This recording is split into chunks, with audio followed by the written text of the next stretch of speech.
Welcome to Unspoken Real Talk, where men come to talk, to heal, and to be heard. I'm your host and moderator, Pamela Coleman. Wednesdays at 7 p.m., we dive into the powerful, often unspoken conversations around men's mental health.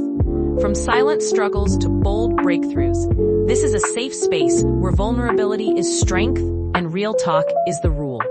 With conversation that reflect the journey, the pain, progress, and peace, you'll see you're not alone. So pull up a chair, open your mind, and let's talk. This is Unspoken Real Talk. Well, I thought I had it. I was doing good there for a minute. Hello, my friend. Welcome in, everybody. We are doing a delayed Unspoken Real Talk, where men come to talk about mental health because your host was having technical difficulties. But her brother in authorship, he hung in there with me. So we have my dear friend Marc. And Marc, the reason why I didn't say your last name is because I didn't want to mess it up because I'm still butcher it. It's Beausejour. Oh, okay. Beausejour. So I'm gonna get that. It's 3 syllables, Beausejour. So once you put that together, there you go. It's French. I can do it next time. Yay! There you go. So I want to welcome Marc in and have him tell you a little bit about himself. But what I want you guys to pay attention to is that he writes some really good books. So if you're into that type of book, that's the book to get. Appreciate it. Thank you. So just as Pamela has previously stated, my name is Marc Beausejour. Also known as the Black Cyrano, and I'm the author of the Black Cyrano series, which is a 7-novel series of urban fiction novels. Basically, I've been writing for about 10 years now. Been a published author for 10 years now. And basically been using writing as not only a way to entertain and inspire readers, but also to, it's also been sort of like a safety net for me in a way. And also I've been, writing keeps me sane, so to speak, because I'm able to use the words to express how I feel and sort of get my emotions out there. So I'm really happy to be here, happy to be with my sister, Pamela, and we've known each other since the last book that we collaborated on, which is the Unspoken, It's Okay Not to Be Okay. So I'm definitely overjoyed to be here. And when we get into the discussion, I do want to talk about one of my books, which actually does talk about a part of male mental health. One of my characters in one of my books actually goes through some mental health situations. Jump right on in. I can jump right in? Yep, jump right on in. You there, friend. Awesome. So one of the books that I wrote, which is part of my series, is Split Decision 2, The Comeback. So it's actually a continuation of one of my other sports novels, which is called Split Decision.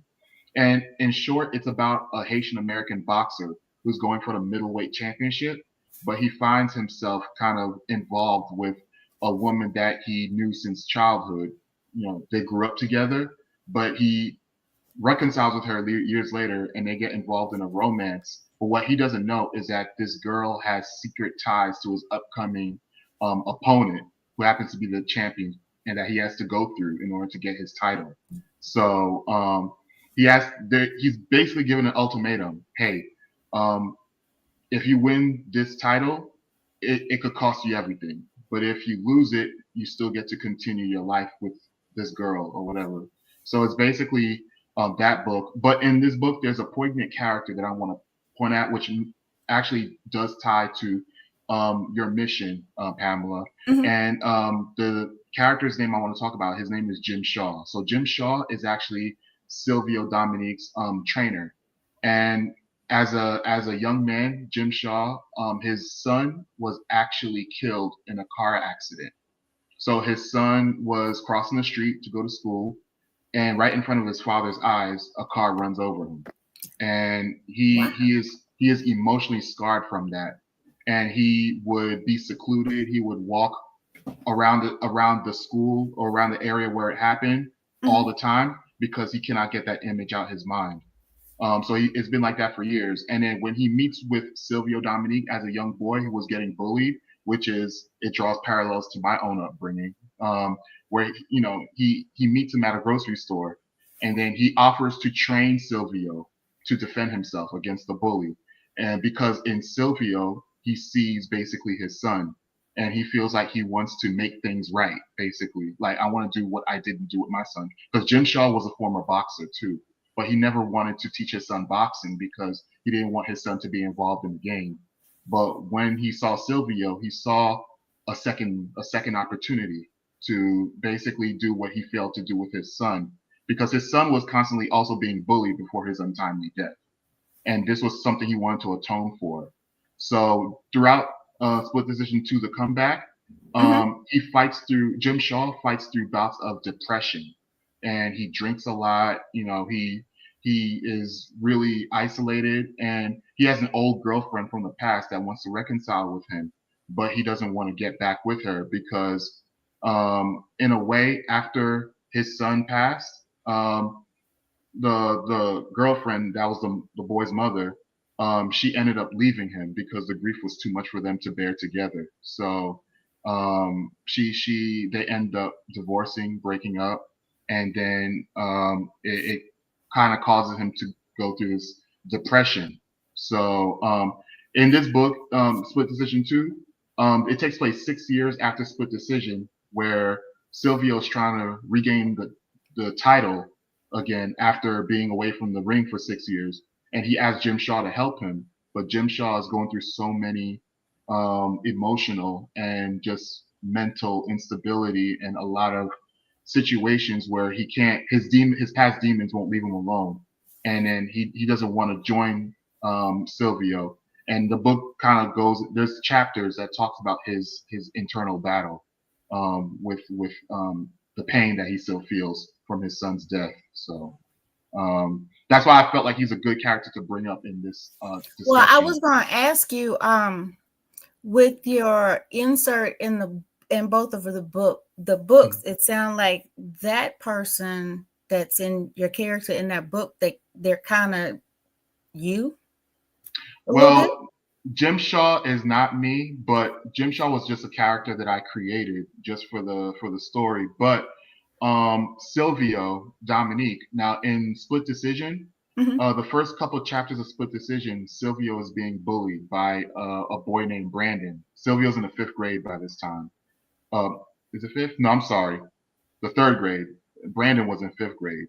So Brandon is beating him up every day. And then what Silvio tries to do is Silvio tries to look for passageways and back doors to leave the school so that he doesn't run into Brandon in the front doors after school. He's looking for secret ways to get out. That was actually a true depiction of what I went through when I was. That's what I was thinking about when we went on we did the book thing in February. That when you were talking to the students about that's what was making me think that they were kind of tied into together, because that I know that's hard. All of our stories are hard when we're going back and talking about stuff that we had suppressed. But you shared it with the kids, and that young man that just connected to you because I believe he was going through the same thing. It's hard for us to share, and it's hard for us to get things out. But when we realize that we're actually reaching somebody that's struggling with something similar that we're going through, not that it's worth it, but we're doing what we're supposed to do. Exactly. And you can attest to this. I was actually reluctant to talk about it, because it's a part of my past that I really wanted to leave suppressed. When people see Black Cyrano, I wanted them to see a strong, confident Black author, Black writer, someone who has his stuff together, someone who could be a role model to look up to. I just didn't want them to see the weak, skinny Marc that grew up, in the hood, in the projects of Queens, New York, in Richmond Hill, New York, trying to survive every day in elementary school, searching for secret doorways to leave because he didn't want to run into the bully that's in his classroom. And believe me, it's more common than not. And a lot of kids are doing, what I did, which was they don't really talk about it because they don't want to make the situation worse. You know, people say, hey, if you snitch or if you tell people about it, it'll be worse for you. So I've always been met by that threat, and it was pretty traumatic. And people say, well, it's just kids being kids. It's not going to affect you No, as an adult. no. It's not true because of what I went through, and I was more descriptive in the book in Unspoken about it. I even remember the names of the kids that tormented me.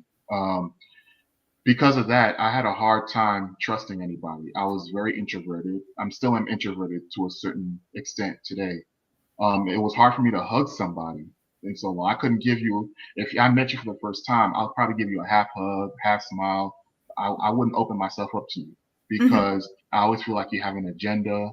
I didn't trust you, like you had to be literally family in order for me to communicate with you. And that affected my relationship in the future. High school relationships, college relationships. Like I'll only let a person get so close to me, but I wouldn't let them. There was a bubble around me. I wouldn't let them inside that bubble. That's and that's what that I like that because it reaches the kids as well as our men. Yes. It's a two-edge. You're reaching the kids that were bullied or that is being bullied, along with the men who don't want to talk about it, but realize that you could do it, so they can do it. Yeah. And that's what I found, because I understand what you were going through. It was hard, and even saying this live, it's in a book, so it's no big deal. I had friends that didn't know that I was a functioning alcoholic from middle school to high school because of the way people were treating me and the stuff I had to deal with at home. So we always find a way, like, you found your routes to leave. And every morning before I went to school, I just numbed myself. Wow. And I went to school. And none of my friends, until they read the book, knew I did that. Wow. That's crazy. I didn't even know that. That's wow. Yeah. Since middle school? Wow. It was middle school to college. So like what sort of, how would you self-medicate yourself? Like, or what did you drink basically? Whatever my mom had in the house. Oh, wow. So like bourbon or whatever was there. Whatever was there. And I would fill it back up with water, and my brother got in trouble for it because he's 11 years older than I am. So he got in trouble for it because she thought he was drinking it. Oh, wow. Oh, man. That's slick, but that's kind of wow. Yep. Because like yourself, I didn't have anybody to talk to. I didn't, I didn't want to seem like I was complaining. So I just kind of, got rid of it. And, they asked me this, like, well, how did you stop? How did you stop? Who did you go see? I think we're going to say Jesus, because I was in college and I went out to party and I came back to the dorm and I don't know how I got there. Wow. So that was just like, poof. It was one of them nights. Yeah, because I was like, if you keep doing this, who knows where you're going to end up. Right. Because I didn't remember nothing. I remember walking out the dorm and that was it. Yeah. See, for college, and we all, as young men, we do different things to try to cope with the trauma that we went through. I don't want to go into my more wild ventures, but my young we all had them.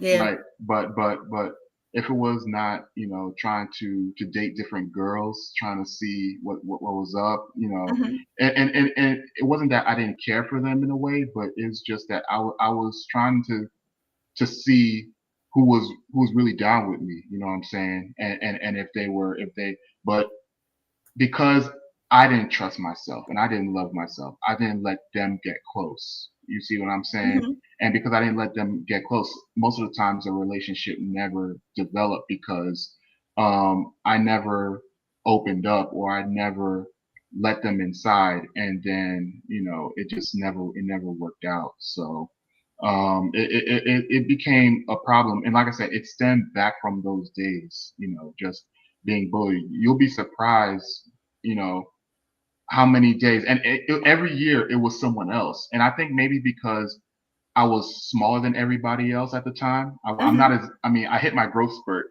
maybe before high school.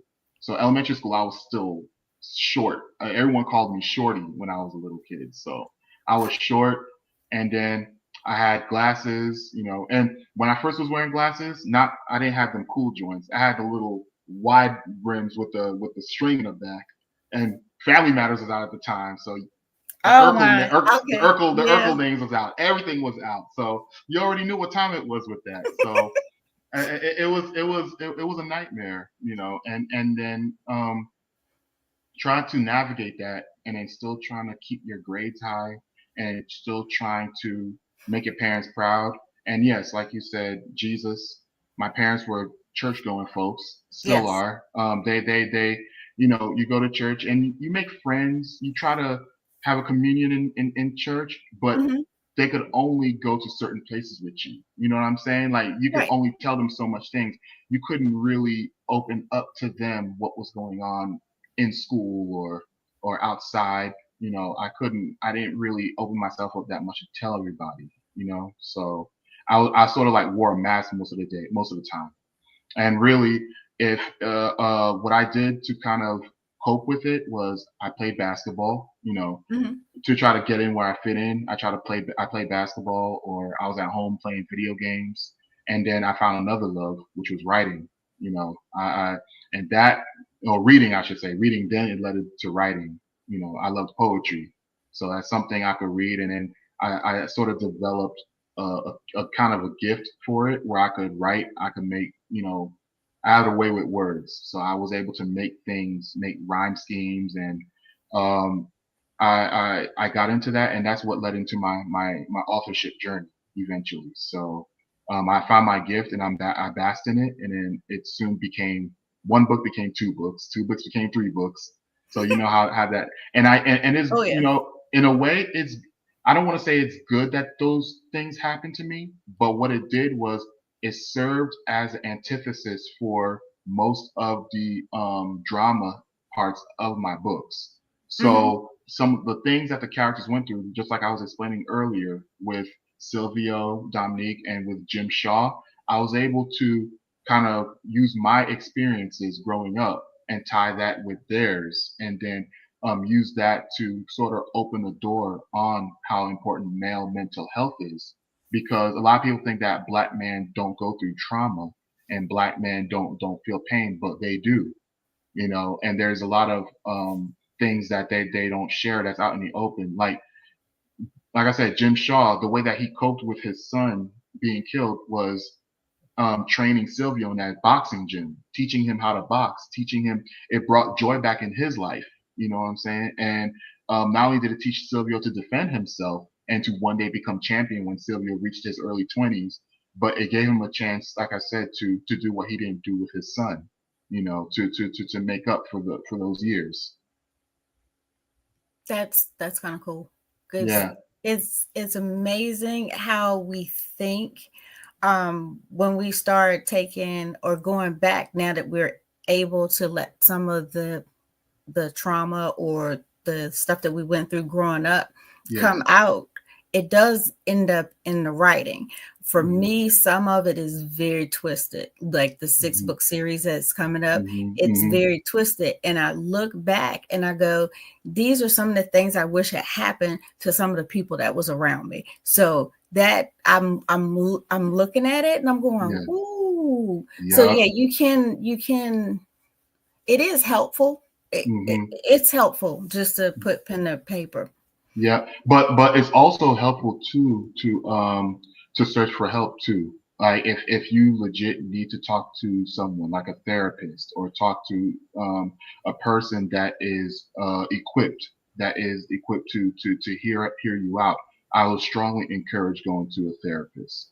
You know, even if it's someone that you know, maybe by way of your parents or by way of your church family, if there's a therapist among them, because believe it or not, hey, sometimes in your community there could be a therapist there that or someone that is trained or educated that can you can go to for consultation for help. I encourage that because a lot of Black people. I don't want to put the onus on Black people, but it seems like they're the ones that really shy away the most from Yeah, from because from it's a stigma. therapy.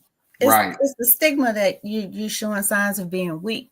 I was at Hmm. a book festival 2 weeks ago, I think maybe. I've lost track. Everything's running together right now, and I'm just like But he came over to our table, and he is a Black male therapist. Wow. He signed up and he said he wants to be on board. He wants to come talk. He wants to be involved. So for me, as I was searching to find therapists, Black male therapists, Black female therapists, people that look like our men, I was not successful. And for him to walk to the table, it was like, oh, Right. oh, Like that light going down, yeah, it's shining like, on you. oh, because I was like, Hmm. Yes, yes, oh, yes, yes, okay. yes. Hmm. So yeah, that was pretty cool.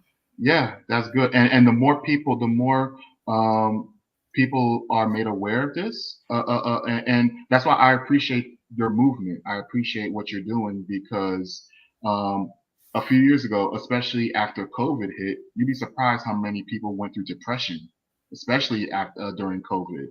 And you know, uh, a lot of unsaid things, were not really expressed, or people hid, a lot of things, and then they had nowhere to go to express themselves.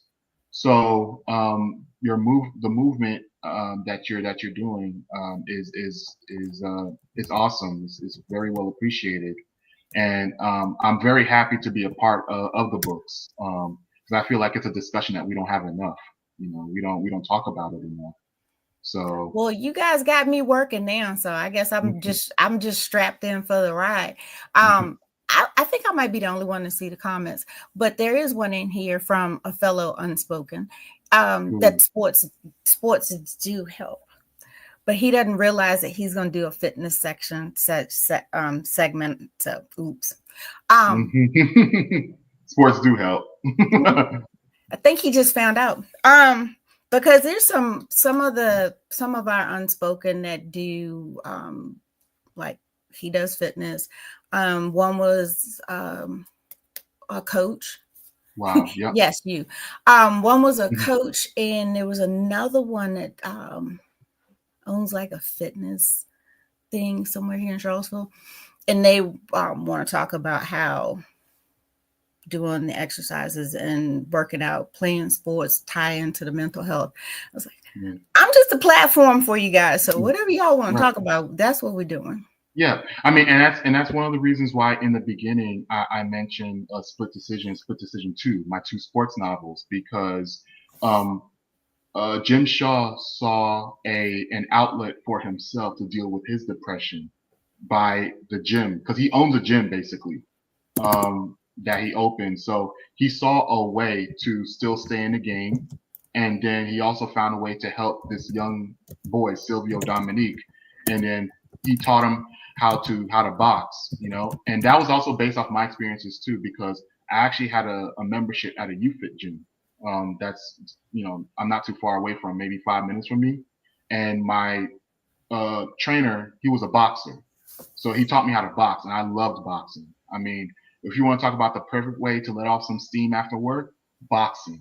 I'm telling you, when you throw some hands, look, yep.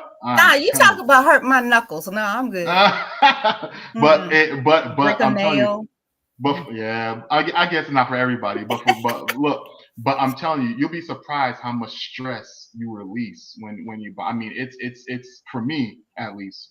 Uh, I love like going to the gym, especially after work, after when I was still on a day shift, because I work IT tech support. Mm-hmm. So when I get off, like around 5 or 6 o'clock, I would just go to the gym. I had my gym bag. I was able to go in there, change, and then, I couldn't wait for those boxing sessions. It was good to let off some steam, and it helped, and I used that inspiration to help me write the books. And then I was just inspired by those ideas, and I was like, you know what?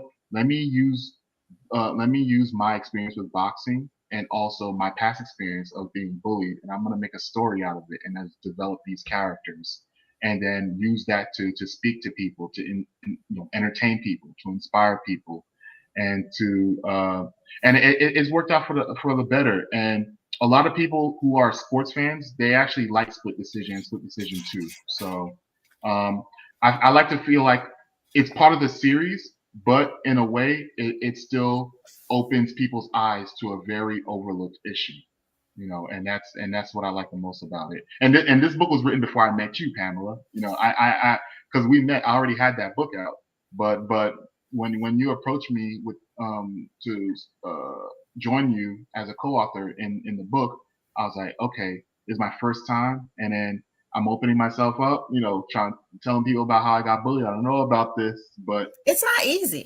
No, it's not easy. It's not easy because when you're doing it, you don't want to say too much, but you still want to be informative, and you still want to share, but you don't want to say too much.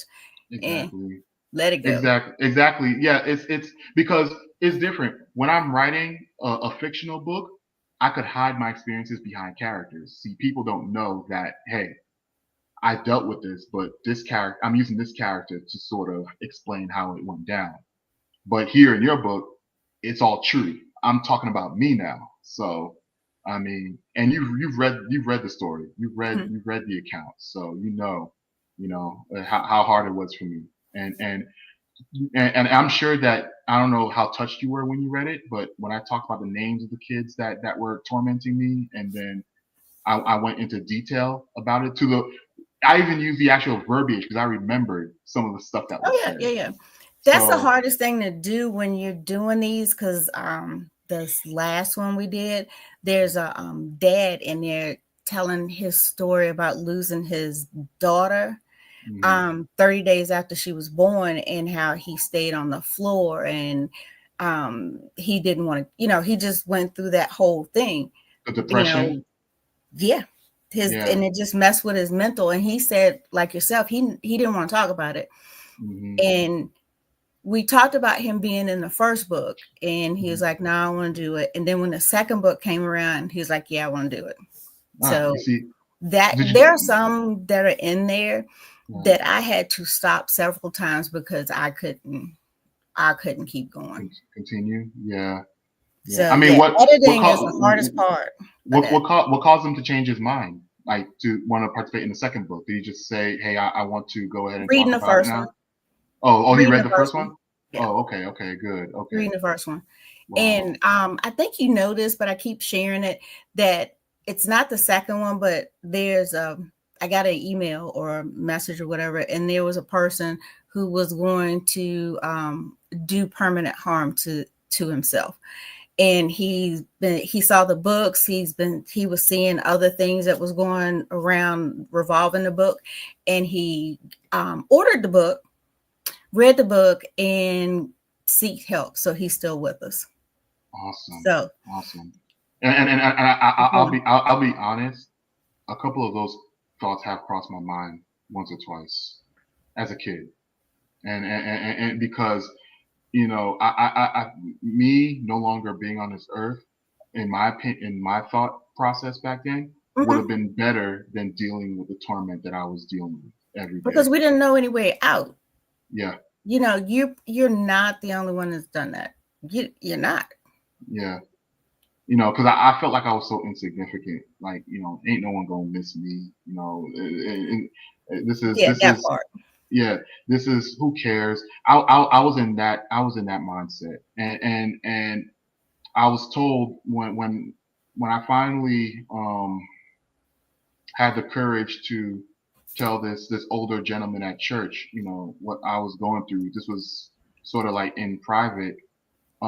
He made me realize that I had so much to live for, and I still served a purpose, and I had to find the joy in the pain that I was enduring, and it was tough because just my environment, it didn't allow, at first didn't allow me to do so.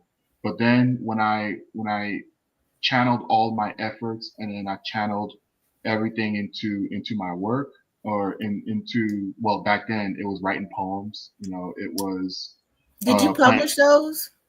On my early poems? Uh-huh. No, those were really from me. I didn't. Okay. And it's funny because a couple of years ago, I found myself in the attic looking for, because I still have a storage box. It's in my folks' home. I was going to the attic. I was looking all over for those poems. I found one of them, but oh man, the handwriting was so sprawly. It was so bad. I couldn't even read it. No, but the rest of them I couldn't find. And thinking back, I probably should have published them, back then. But that didn't cross my mind. It was just like, just wanting to write because I felt a certain way at the time. I didn't share my poems when I was 11, 12. You know how my wheels stay rolling. I was thinking that if you were writing those during the time that you were being bullied.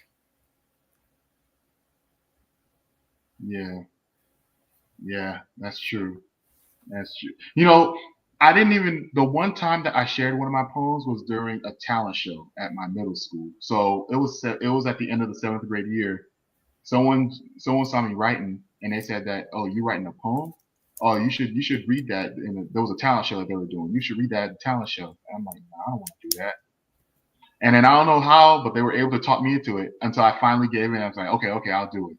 So the talent show happened, and here I am, little skinny, my high waters, striped shirt, I'm trying not to and wide rim glasses. And I wasn't Urkel now, because I didn't have my shirt tucked in. It was still out. It was all, but I'm standing up, and I have this piece of paper in my hand like this, and I'm reading. But the kids, for all their rambunctiousness, they couldn't sit still. They actually liked the poem. They actually liked it. So I said, maybe I have something with this. But it wasn't until I moved down to Georgia, and I was like, it was a few years later at that point. I was about 17 years old. So it was the summer of my junior going into my senior year. So I was at a summer camp, like a youth summer camp or something. And all the kids were ready to, we were all leaving. It was the last day of the camp. So there was a girl that I had my eye on, that I was feeling. She was much older than me though. She was, I think at that point, she had graduated high school already, probably. I think she was a college age. She might have been a counselor. I don't know. But I wrote a poem, and it was like a love poem. I actually wrote it, and I left it at her seat, or where I knew she was going to sit, because her girlfriend was there. I didn't tell her girlfriend. She walked in a bus. She saw the letter because I had it folded. It was in her seat. She read it, and then when she read it, she thought her boyfriend had wrote it. So she's turning back, and she said, "You wrote this?" And her boyfriend's like, "What's this? No, I didn't write this." And all of a sudden, it becomes a mystery. Who wrote this? Who wrote this? And then they were reading the poem. They were reading the rhymes. And then it wasn't until later that all eyes turned to me, and I'm like, "Yeah, I wrote it." And I could tell when she read it, she liked it.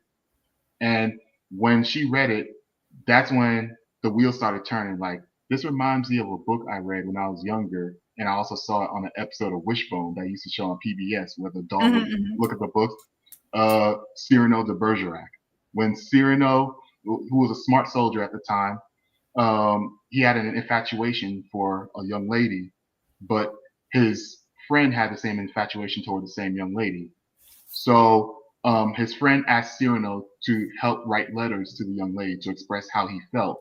So Cyrano wrote the letters, but in those letters, Cyrano wrote how he felt, not exactly how his friend felt. He wrote his feelings and gave them to the young lady, but the young lady still thought that the letters came from his friend, but the words were Cyrano's words. So that experience in that summer camp, that was the birth of Black Cyrano right there. And that's a true story, y'all. I ain't fronting. I ain't telling y'all no play. That sounds real. Pretty. I was waiting for you to say, like the normal, that, you left a note and the girlfriend asked the boyfriend said, "I didn't do it," but then he found out, and then he beat up the poor little poet that wrote the. That's That's what I was waiting for, because I was like, oh, well, oh. I was a little nervous because when he saw it was me, I was like, oh man, here we go again. Yeah, but take my glasses off so mom right, and dad don't have to buy new ones. right. But you know what? But you know what though? When he realized it and he saw it, he was like, "Oh man, you smooth, bro. You smooth." Like he said, like, "You smooth, man. That's really smooth." I'm like, "Yo, you trying to take my girl from me? Yeah, you smooth." he had to give me props for that. Even though what I did, like, I really did deserve a butt whipping for that. But it was. He said it was smooth. He said it was smooth. I took props for that. So I was like, "Hey, I appreciate it." And if doing that had to take a step away from the bullying, that confidence piece for you. It was definitely a boost of confidence for me. It was a morale boost for me because that told me right there that, hey, I can use my writing to inspire, to uplift, and to motivate other people. I can make other people feel a certain way with my words. That's where the basis of Black Cyrano came from. Yeah, Black because Cyrano, that would take away from the bullying. So, listening to you tell the story, you were telling us earlier about the young man that was bullied and picked on, but as that young man got older, he got the nerve to write a poem to an older lady and almost get beat up on the bus. So yeah, I can see that. Right. I mean, I was trying to be a little slick, trying to express how I felt, and then yes, it might have been a little sneaky, might have been a little intact, but hey, I was 16 years old. What did I know? Just a little bit, But like you said, it was definitely a big morale boost for me, and it definitely helped my confidence. And like I said, it sort of started or charted off a path of where I would end up today. Being an award-winning author finally, and you was there when I took in the third place for the Culture Book Awards in DC. That was my first award that I won. So that right there was a great moment. And you got more coming in September. That's birthday weekend. So we gonna get ready. That's what's I up. told I can't wait for that birthday weekend. Y'all celebrating me. Oh, and that's another thing too. I don't know if she's watching, but if she is, or she may watch it. I want to shout out Shanita, and then She Publishing C. I still rock them, still represent them all the way.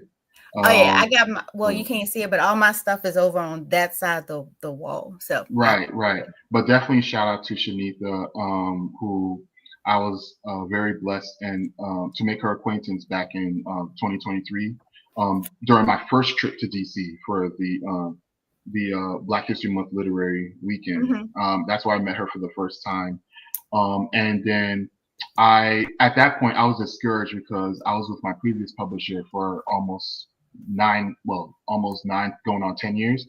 And I wasn't seeing really the financial benefit or the emotional lift of the books. I wasn't seeing no forward progress. I was about to quit. And she saw me and she was asking me, am I okay? Am I doing good? I was like, yeah, I'm straight. I'm doing, but really, I wasn't really too well. She's like, smile, like to smile about, don't be mad. So right there, she encouraged me. And the thing about Shanita, she don't pressure you into joining the family. She's basically do what makes you happy, and she's a real person, That's what I say. If she was a normal person, I have 4, 5, and 6 done by now, but yeah, she ain't said nothing. So right. But I be in timeout. Right. I didn't make my decision then, but it was when I went to Houston for the National Black Book Festival. I went there, and then my previous publisher said that he was going to be there to try to, because I told him how I was not really happy with his services, and I was giving him a last chance to make up to me by coming to the festival to see me. He never came. So that right there was that marked the end of my relationship with my last publisher. And then at that point during that weekend, and after speaking with Shartia, shout out to her as well, I made a decision to join the She Publishing family. And that was a decision that I have not regretted, because now I see an upward trajectory. Now I see a future. And I can see it's starting to materialize. It's starting to come true, She re-released all my books, republished all my books. Mm-hmm. I was able to get all my books out, and I was able to publish my newest book, Divine Vengeance, which came out May of last year. So Yep. this would make it 1 year. This is a 1 year birthday of Divine Vengeance. Came out May of 2024, courtesy of She Publishing. Thank you. Exactly. So I got that check. And then she said, "What are your goals?" I said, "Well, I do want to be an award-winning author. That's one of my goals." Check. And then I would like my books to really be, well, I don't want to say mainstream, but I really would want it to reach some sort of bestseller status. And I know that that's going to be on its way too. I don't have to worry about that because there's so many channels that I can look to. There's so many plans that She Publishing, they have in terms of marketing their authors. So that's on its way. If the first two goals are realized, the rest of them are going to be realized. So you just reminded me of something. I don't use that title, and I can use that title. What title? Award-winning author. I got 3. Right. You are an award-winning author. I got 3, and I never think about it. And you know what? It's funny because when I placed in the For the Culture Book Awards, I normally attribute the book that won the award, which was Fires of Justice. Mm-hmm. The book is the award-winning book. I don't attribute it to myself. I don't say, "Hey, I'm an award-winning author," because to be honest, I'm not an arrogant person. I don't go around. I think that's why I keep forgetting about it until I walk past them. You got them up where you can see them, but I think it's when because if you could see the wall that I'm looking at, I could be that person, right? Because I got the magazine covers on plaques with so. Yeah. Look, we all, and that's the thing. And to be honest, there's a word for that. It's called being meek. When you're meek, or humble, it's like you know that you have the juice. That's how we used to say it. You got juice. That means people, Well, the other thing is, as fast as you got it is as fast as it can go. You can lose. Exactly. There's a saying: the same people you meet on your way up could be the same people that you meet on the way down. So you always got to treat everybody with respect, and show love to people, and be good to people in all walks of life. It doesn't matter what level that you reach or what level you attain, but you always want to treat everybody the same way, and that's how I pledge to be. No matter what status my books get, I'm always going to treat everybody the same because I remember where I came from. A boy. Born to Haitian immigrants, Queens, New York. I didn't think I'd make it this far. I didn't think I'd get here. I didn't think that I would be author of 9 books plus be a co-author in what was it? 2 more? Well, 4. Yeah, 3. 4 more books because I got 2 with you and then 2 with Calentia, Dr. Calentia Miller. So yeah. Yep. So I know. So yeah, it's crazy that I've gotten this far, but I thank God that I was able to get this far. And then I'm working on another book right now too, which I'm hoping to release by the end of this year. I sort of hit a little bit of a block, but all I need is a little bit of inspiration, and I'm gonna get right back to it. But I can't stand those hitting the. It's the writer's block. Yeah, it happens. It happens to us all. I mean, it happened to me a few times during penning these previous books, where you're doing good. Like you start off on a good flow, but then it's like. Well, most of mine are, the ones I got going forward are pretty much mirrored of the movies that I watch, which is, either somebody's got killed. But they all have a twist at the end because who you think did it is not the person that did it. So that's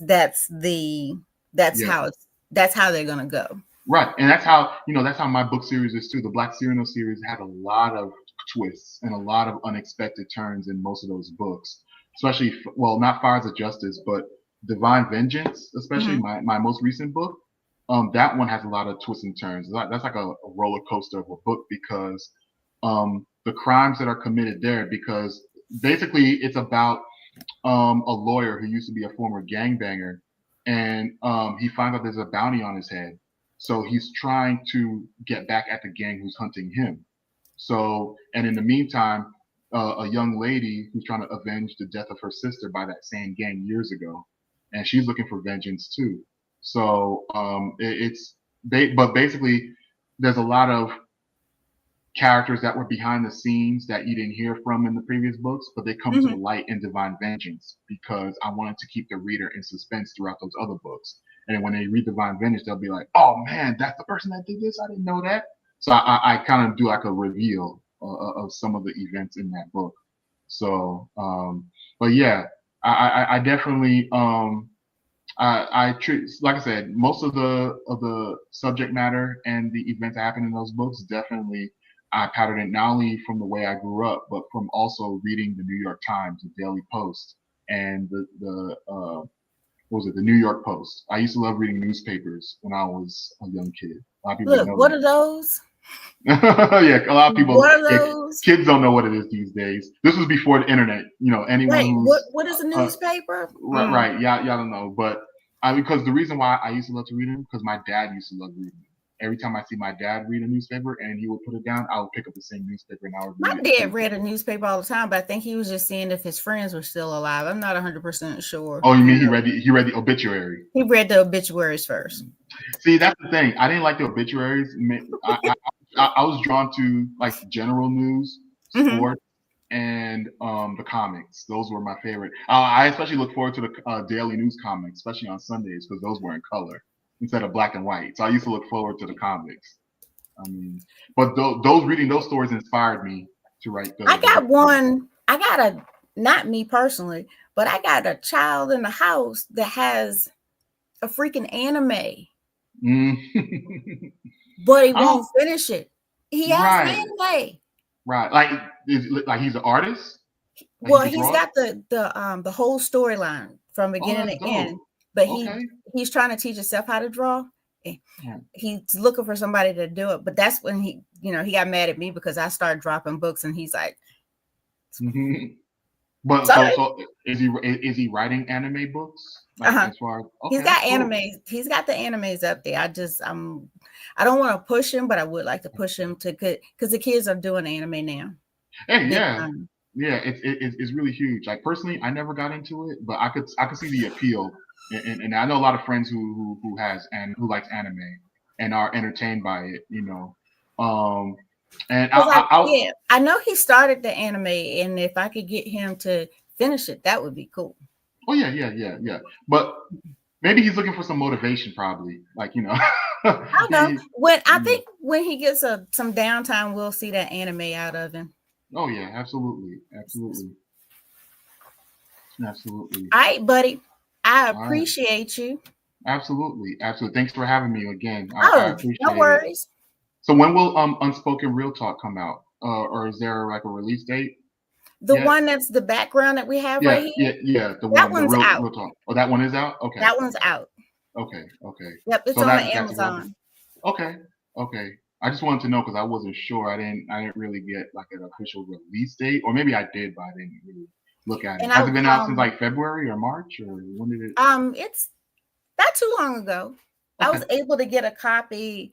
I think it might have been February because we were able to have some of the guys were able to have copies so that people could get them. So I think, are you going to Indianapolis? I am going to Indianapolis. I will have a boatload of them there by the time Indianapolis. But it's sneaking up on us. Indianapolis, everything is just like right. Yeah, it's coming up. We up there. It's in a couple months. But yeah, God willing. No, we're on 45 days right now, my friend. Wow. Yeah, it's crazy. Can you believe that? Time is flying. So here's the thing. So just to announce my future events, because I got a lot of stuff coming up. So on July 5th, I'm going to be at a place called the Crazy Lady Bookstore. It's in Ackworth, Georgia. It's right near me. Announcements will be made in June. So anybody who's in the Atlanta, Georgia area and would like to come through to support, I'm doing a book signing from 12 to 4 at the Crazy Book Lady Bookstore. So I'm going to be there. That's July 5th. And July 18th through the 20th, I'll be in Indianapolis, of course, selling books. Did you do the book club one that's in Georgia. That's August 1st through the first through the 3rd. I won't be doing that this year Okay. because in the 1st of August, my brother is graduating from UCF, so I'm Mhm. in Florida. So I'm going to Florida with family to celebrate his graduation. So I won't be going this year. I'm hoping to go next year though. Next year for sure. I'm hoping to go, but this Yeah, because year, that's one of my favorite ones. yeah, I hear. Atlanta, Florida, and now I'm hooked on Indianapolis. So I'm just Yeah, there. I love Indianapolis. Yeah, I enjoyed it last year, which is why I signed up to go this year. So yeah, I'm definitely gonna come back. But yeah, I heard about the Atlanta one. I know that you went there, Mhm. and I had it in my mind to go, but then my brother said that he was graduating, and family, I have to go support Yeah, him. you got to So go see that. yeah, I and was then going to tell you, I told the guys each time they come through, and I try to remember that Dr. Miller said, congratulations. oh, thank you. Oh, to you or to me? To you. Oh, okay, appreciate it. That this is for the unspoken men, this platform. So if there's ever a time that you have met somebody that you want to bring on, let me know. I'll set it up. I'll just be in the corner. But this is a place for all 40 of my unspoken authors to do what they do. Okay. And I'm not being that person like I told Detrick last week, but Yeah. I'm the only female you'll ever see on the screen. I peeped a little bit of his interview, Yeah. and I think Royce was on there too, if I'm not Yeah. mistaken. Uh-huh. Yeah, because he's But also on yeah, there. I'm the only female that you'll ever see on this channel. Okay. So this is all for you guys, however you want to handle it, whatever you want to talk about. It's created for you. It's created for you guys to talk about mental health. It's created for you guys to say, hey, or if you guys just want to put 12 on there and have a round table, it doesn't have to go live. You guys can all sit in here and talk, and I don't have to stream it. I can just turn it on and I can go clean the house. So it's here for you guys. Yeah. It's good to, kind of gather, and then we have an open forum, and we chop it up and we talk about how mental health because definitely that's what it's impacts there us. for. So like I said, people asked me about the book, and I was like, I make no money off the books. I didn't charge you guys for the books. It's like, well, oh, you had to make money. I didn't make a thing. I didn't make a thing. I wasn't doing it to make money. To make a profit. Yeah. Nope. Yeah.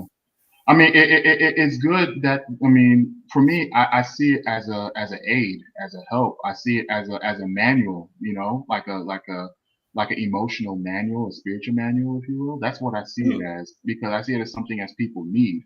A lot of people buy books for entertainment or shock value, but a lot of us don't really buy books that are nurturing for the soul and that are nurturing for just your emotional, for your mental. And I feel like the Unspoken book series is the perfect book, because you're reading the accounts of different men who've gone through real life situations, and one way or another, they've been able to come through it, or they're still working their way through it. But they're able to share it with you. So to anyone who may be going through that situation themselves. That's why I'm struggling with the workbooks, because they were supposed to be ready like last month or something.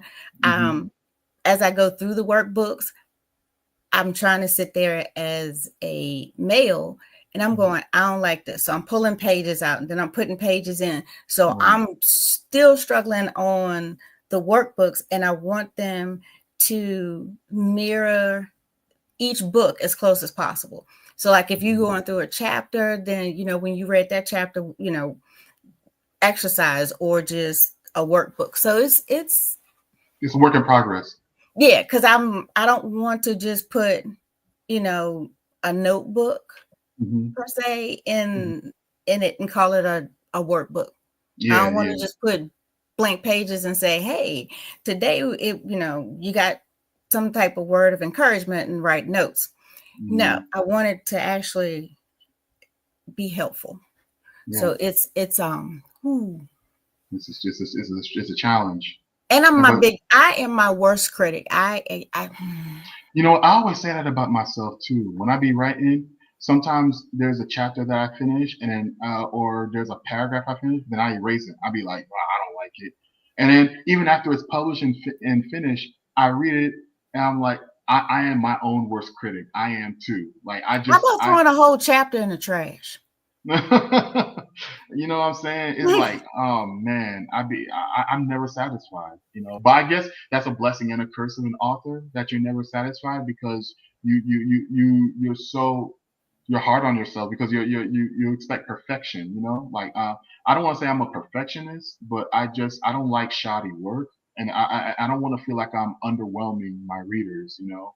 That's what I don't want to feel like. Well, that's why I'm trying not to think about the next 6 that I have, but you can't help but think, because the last 6 is it opens with they're at like a YMCA or whatever, and they're having lunch, you know, and he says, let's go for a swim, and she's like, no, I don't want to go for a swim, I want to finish eating. And you know, there's petals and stuff all in the pool. He jumps into the pool, and this goes to show you what type of movies I watch. He jumps into the pool, and it's a pool of acid. Oh, right. So he's bobbing up and down. She stands there and smiles, turns and walks away. Somebody pulls him out of the pool, starts the next 6. That book finishes, but he's going to start the next 6 because he's going to go off and get fixed up, and he's going to come back and get her. That's some dark-ish. Woo. I know, right? Okay, now you piqued my interest. Okay. Oh my goodness. And she's smiling and walking away too. Oh, that dude's gonna remember that. She spun around on her heels and she walked out. He was just going, you know, kind of doing a bob thing. And somebody pulled him out, which is going to start the next 6 with him coming after her. That's ironic, because there's a character in Divine Vengeance that actually goes the same way, but except that the body of water wasn't acid. But trust me, it was acid. That's dark. All right. Oh yeah. It's dark, but you'd be like, oh. But hey, the character that happened to, trust me, she had it coming, because she did a lot of stuff. I'll just say that. So, you know, like I said, it's, and that's why I want to get to the 6th book, but I don't want to rush the other ones to get to it, because that one's already here and it's ready. Oof. So yeah, I'm not sure how you could top that though. Trust me, I can. No, I know you can. Yeah, I know. We're gonna be, as authors, we have creative minds. We have the wheels are always turning, so we're gonna think of something, you know. Oh, we got a twin situation down in the basement. You know, she thought she was married to her husband, but she was actually, the husband was down in the basement, and the other twin was with her. Yeah, like that. Like that. Oh my gosh. Yeah. Yeah. I got a twisted little mind when it comes to pen and paper. Hey, I believe it. I gotta get up to your level when it comes to that. I mean, I got a creative mind, but I don't know if I could get that far. But you know, but I like it though. You know, and maybe one day I'll get there in terms of my creativity. But you know, one day. But the one I'm working on now, and then I'm gonna go eat dinner. But the one I'm working on now, it starts with, and this is the same character that goes all the way through all 6 books, but she's getting married, right? Okay. And you know the part where whoever has cause, yada yada yada. So the man that she left in jail in the previous book, right? He was supposed to be released 3 months later, but he got out early. The doors open, and he's walking towards her. He gets halfway there and gets shot in the back. Oh. So stick with me. Now, this is the opening. So he's in the ambulance, and the ambulance gets in a wreck. They walk around and make sure he's okay. He's gone. And I was about to guess it. I was like, he ain't there. When she said the ambulance crashed and they walked to the back of the, I was like, he left. He gone. Yeah, I already knew. But you don't know when he's gonna show up. Because you got 4 more books to go through to find out when or if he shows up, or if he's the one bobbing in the acid. Well, you heard it here first, y'all. Y'all need to cop her books. If it's out they all been titled. They all have. I mean, all I had to do is type them. They're all ready to go. They're in a big old binder like this. They're ready to go because I'm able to tell you. Right. Because I told you about 3 of them already. Oh my goodness. So they're ready to go. And I titled them last year. They're one word books. Okay. And they all have a meaning, and the story that's in the book ties into the meaning of the one word. Right. Law says acid pool is diabolical. Yeah, that is. I did. It is. Mm-hmm. It is. But that one's going to be a good one. That's on some next level. Yeah. Yeah. Oh yeah. Oh yeah. Oh yeah. No, but it was definitely great having this conversation with you, Pamela, about the book and about Unspoken, about male mental health. Definitely is a conversation that we'll have to have in the future, and I definitely can't wait to see you in Indy. It should be fun this year. And everybody got previews on books. Yes. Some really wicked ones too. Yes, and I also want to let all your viewers know. Definitely go to shepublishingllc.com and get yourself a copy of any of my books, especially my award-winning book, Fires of Justice. It is available now. So if you guys want to check out a good suspenseful novel, definitely get your hands on this book. That part. Yes. All right. So we will see you again on this channel at some point in life. Yes, we'll talk when we'll convene again. Just my schedule is so hectic. So in the summer, I'm opening up to Mondays and Wednesdays. So awesome, because I'm off on Mondays from work, so Mondays will work perfectly for me. Yep, Monday. So. I am shocked, but surprised, but shocked. The calendar's full. Wow.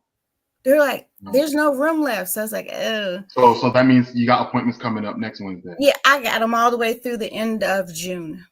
Okay. So I opened up Monday so that there's more options. Nice. Yeah, and I'm glad you told me that now because I had to kind of leave work a little early to come here. But hey, I'm glad I did it because I already set up this date. But I definitely, if it was on a Monday, and I would have scheduled Monday for sure. But hey, better late than never. And it's good that you're opening up another date because of your. That means you're booked and busy. That's what it means. You are booked and busy. So, you know what? I'm not even gonna give you the face on that one, but you gotta give me some credit on that, Pam. Come on. Nah. Okay, give me a personal assistant, and then I'll keep it moving. Still working on it. Yeah, right. Still working on it. All right. So we will talk to you again, and we will be back next Wednesday with Quentin Johnson III. All right. I actually remember who's coming up next. Hey. There you go. That's what's up. There you go. You have a good night. You too. I'll talk to you soon. All right. Bye. Bye.